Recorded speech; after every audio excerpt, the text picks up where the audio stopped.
Like, what does it mean to identify as, like, any kind of culture?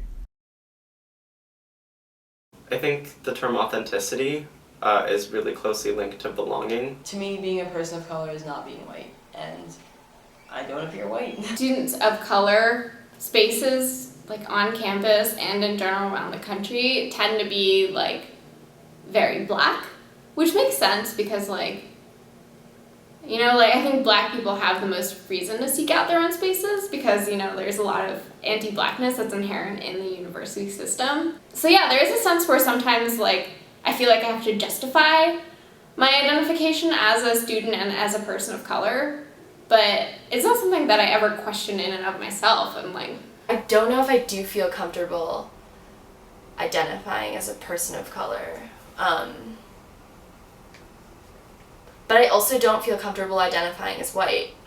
So I don't know what I identify as.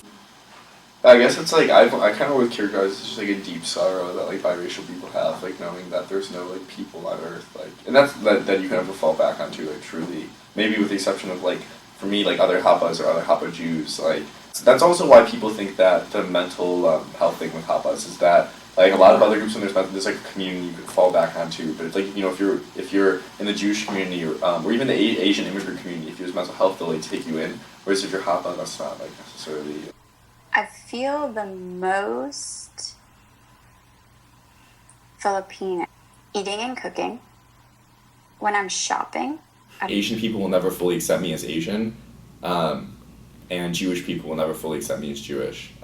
Where I feel the most Native American is with my dad's mom, my grandma. I think mainly because of the way that she looks, so it's more of like a visual reminder.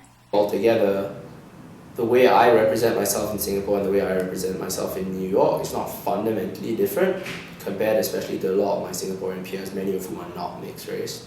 So I think it transcends race, and I'll explain that in maybe 2 steps. So for myself, the easiest flip I see is that I'm like the kind of whitest among my friends at home and I'm Asian amongst my friends here, right? It's simply which aspect of your identity shows out more and which is easier to show out as well, because if Asian is the baseline in Singapore, anything you do that's different automatically gets attributed to your whiteness. Whereas anything strange that you do here gets attributed to the fact that you're Singaporean and by extension Asian. I feel the most black, or like that's how I would identify. I love to dance. With my friends, for example, you know, some people who say are like totally Chinese ethnically, but who are Singaporean and who've come to the US to study, what a lot of them do, which I don't believe I do, at least nowhere near as much as they do, is code switch. If I'm with friends who are neither Japanese nor Iraqi, I feel very little need to prove my authentic Japanese identity or authentic Iraqi identity. You know, if someone said it to me now, I'd be like, no, like you're completely wrong. Like I'm just as Jewish as I am Asian. I'm just as Asian as I am Jewish. Like I've had an Asian experience. Like especially, and if they're white, then I'll be like, you're white. Like you're full racial. Like you have no idea what it's like. So you cannot tell me anything. But I don't adopt the American accent to sound more American. And that's usually the big giveaway when I speak. People know I'm not American, but they're like, oh, what are you? Like, it's British? Not really. Because there's some, it kind of sounds it, but it's not really, it's just not really it. so it's like there's like this intense like fixation on like being of the Yamato Japanese ethnicity. So in one sense, like being other makes you like not fully Japanese, you know, like I'm half in Japan. Like it's not being fully Japanese, and like the fact that you're like ethnically part non-Japanese is like very important. But at the same time, it's a country that has really internalized European beauty standards. In Japan right now, there's like a huge, I guess it's like trend per se, of like making these half white, half Japanese people celebrities. So girls will try to get the look of these people that like ethnically, like there is a divide there. I do have to recognize that like even though there is a degree to which I am and would be subject to xenophobia in Japan, there's also an intense like desire for my like facial features, for my natural hair color. So if you go on YouTube and if you look up like hafukao meku, which means like half face makeup, there you'll see all these videos of like Japanese people trying to contour their faces to look more European. So that's a really bizarre thing for me to think about, because like sometimes I watch some of them and they're just, because it's just like really fascinating, but it's also like really disturbing. And it's like on one hand they all seem to be operating off this like same picture of what a half Japanese person looks like, which is odd because like being mixed race by definition is about like diversity, you know, because you're mixed. That there's a trillion different ways you can be like mixed. 7th grade, I started to really like rebel and just start hanging out with like skateboarders. And skateboarding is like a sport that accepts everybody. Like in our friend group, I was probably the only friend group in our entire school that had such a diverse socioeconomic mix. All the poorest kids, some of the richest kids skated, black, white, Filipino, like all the Asian kids who weren't like into the Asians, we all skated. So I think that was something that like made me feel like welcome, because I would like look on skateboard magazines, I would see Taiwanese skateboarders and stuff like that.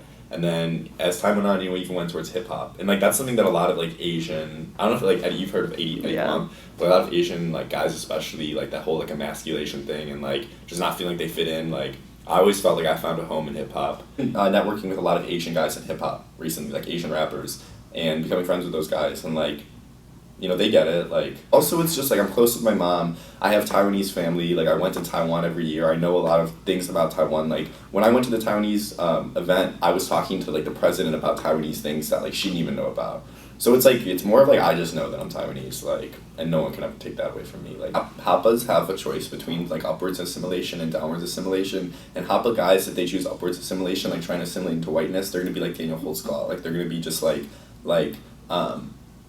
just like messed up inside and like wishing they were white in denial of their Asianness. But if they like, you know, go to downwards assimilation, they join the minorities and they're like, no, I'm a minority. Like, you know, I might not be black, but I'm like Hapa, half Asian or whatever, Asian.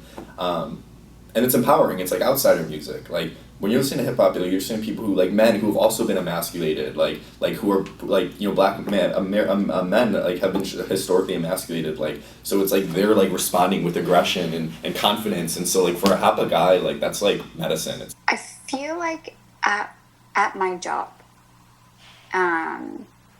because I work in a school and I work with kids, I feel like, you know, because I'm working with such a diverse range of kids, like at any given time or moment, like the different sides of me would come out or show. Student, he was like, "Are you Filipino?" And I was like, "Yeah, I am. Like, how did you, you know?"